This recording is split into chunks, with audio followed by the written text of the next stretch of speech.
देश में अंग्रेजी की जगह हिंदी को अनिवार्य भाषा बनाने के मुद्दे पर केंद्र सरकार और तमिलनाडु की सरकार आमने सामने आ गई है। तमिलनाडु के मुख्यमंत्री एमके स्टालिन ने इस मुद्दे पर जमकर केंद्र सरकार की आलोचना की है। उन्होंने केंद्र की भारतीय जनता पार्टी सरकार को चेतावनी दी है कि हिंदी थोपकर एक और भाषा युद्ध की शुरुआत ना की जाए।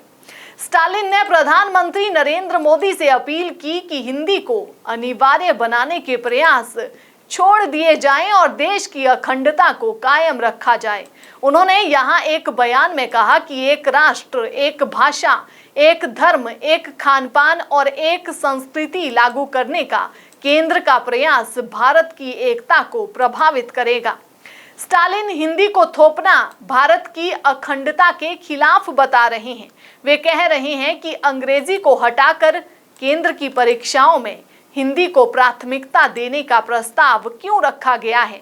ऐसा करके दूसरी भाषाओं के साथ भेदभाव किया जा रहा है।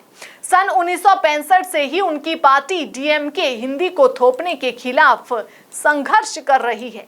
सबसे आश्चर्यजनक बात स्टालिन ने जो कही वो ये कि हिंदी की तुलना में दूसरी भाषा बोलने वाले लोग भारत देश में ज्यादा है। भाजपा सरकार अतीत में हुए हिंदी आंदोलनों से सबक ले, हद हो गई, यहाँ तक कि हद से भी ज्यादा हद हो गई।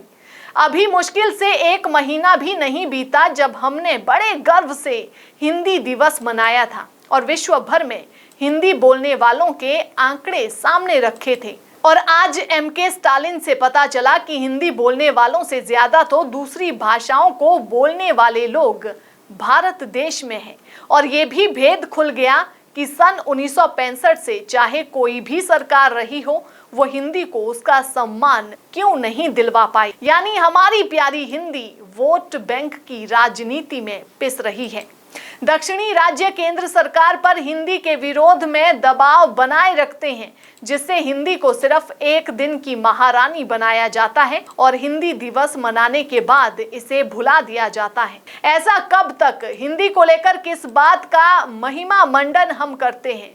क्या राजनीतिक लोग ऐसे दबावों के डर से हिंदी को कभी उसका सिंहासन नहीं देंगे? क्या हिंदी बेचारी अंग्रेजी के आगे झुकी रहेगी? क्या प्रधानमंत्री नरेंद्र मोदी और गृह मंत्री अमित शाह तमिलनाडु के मुख्यमंत्री स्टालिन को सही जवाब देंगे?